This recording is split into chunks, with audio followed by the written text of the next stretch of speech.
राजू के पिता सोहन दूध का व्यापार करते थे। घर के बाहर मैदान में बड़े से कड़ाह में दूध रखकर उसका खोया बनाकर शहर ले जाकर बेचते थे। राजू गायों और भैंसों के लिए चारा करता था। उसकी मां चारा मशीन में चारा काट कर जानवरों को खिलाया करती थी। तीनों ही काफी मेहनती थे और मेहनत के बल पर पैसे कमाकर खुश रहते थे। और अब तो राजू के पापा ने एक मोटरसाइकिल भी खरीद ली थी और उस पर वो खोया लाद कर शहर जाते थे और बाजार में बेचकर जल्दी घर वापस आ जाते थे। उसके बाद गायों और भैंसों को खिलाने पिलाने में लग जाते थे। और एक दिन भूख से परेशान एक बिल्ली बार बार दूध की कड़ाही के चारों तरफ दूध पीने के लिए घूम रही थी। किसी को भी इधर उधर न देखकर दूध पीने के लिए कड़ाही में छलांग लगा देती है। उबलते हुए दूध में गिर जाने के कारण बिल्ली मर जाती है।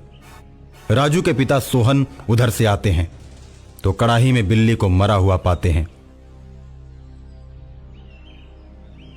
राजू, जरा अपनी मम्मी को बुलाओ तो देखो ये क्या हो गया है। राजू की मां जब मरी हुई बिल्ली को देखती है तो कहती है, कढ़ाई को उठाकर ले चलते हैं और नदी में फेंक देते हैं। इस तरह दूध और बिल्ली दोनों ही पानी में बह जाएंगे। फिर हम लोग कढ़ाई धोकर वापस ले आएंगे। नदी की तेज धार में ले जाकर बिल्ली और दूध को राजू के मम्मी पापा फेंक देते हैं और कढ़ाई को अच्छी तरह धोकर घर लाते हैं। फिर अपने काम में लग जाते हैं। पानी से संपर्क होते ही बिल्ली पानी वाला भूत बन जाती है और पानी के ऊपर ऊपर ही चलने लगती है।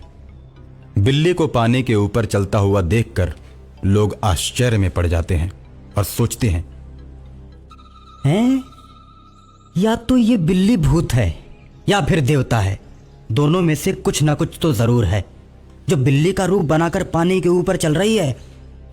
अचानक एक दिन नदी के किनारे एक शेर पानी पीने के लिए पहुंचता है। बिल्ली शेर को देखकर उसके पास आने लगती है। शेर बिल्ली के ऊपर झपट पड़ता है। बिल्ली पानी के ऊपर ऊपर ही भागने लगती है और शेर तैरकर उसका पीछा करने लगता है। बिल्ली उछलकर शेर के ऊपर बैठ जाती है और अपने पंजे उसकी आंखों में मारकर उसकी आंखें निकाल देती है। शेर अंधा हो जाता है। शेर को अंधा करके बिल्ली उसे छोड़ देती है और शेर दर्द की वजह से तड़प तड़प कर मर जाता है। नदी के तट पर बैठे मल्लाह इस घटना को देखते हैं। मन ही मन बिल्ली को देवता समझने लगते हैं। मल्लाह आपस में बात करते हैं, भाई सच में ये बिल्ली देवता ही है। अगर ये शेर को नहीं मारती तो ये शेर जरूर हम सबको मार कर खा जाता। बिल्ली ने आज हम सबकी जान बचाई। और उस दिन के बाद से मल्लाह बिल्ली को कुछ खाने पीने के लिए लेकर आते रहते हैं। बिल्ली मल्लाहों के द्वारा दिए हुए भोजन को खाकर दूध को पीकर पानी के ऊपर खेलती रहती है। एक दिन शाम को घूमते घूमते राजू के मम्मी पापा उस नदी के किनारे पहुंचते हैं। उन लोगों को देखते ही बिल्ली उनके पास आ जाती है और उनसे बोलती है, मैं खुद ही तुम्हारी कढ़ाई में छलांग लगाई थी और मर गई थी। इसमें तुम्हारी कोई गलती नहीं है। अगर गलती होती तो मैं तुम्हें मार चुकी होती। लेकिन तुम मेरी बात मानो। तुम मेरी आत्मा की मुक्ति के लिए जो भी विधि विधान हो उसे पूरा करो ताकि मेरी आत्मा मुक्त हो जाए। विधि विधान में जो भी पैसे लगेंगे उसकी चिंता मत करना। मैं तुम्हें किसी न किसी रूप में दे दूंगी। राजू सोच में पड़ जाता है क्योंकि वो जानता है कि बिल्ली के बराबर सोना दान करना पड़ेगा। इतना सोना कहां से आएगा? और साथ ही पंडित और उसके सामान के खर्चे वो अलग से। राजू सोच ही रहा होता है कि तभी बिल्ली बोलती है, विधि विधान के सारे खर्चे मैंने तुम्हारे घर में पहुंचा दिए हैं। राजू, अब तुम पूजा की तैयारी करो ताकि मेरी आत्मा को मुक्ति मिल जाए।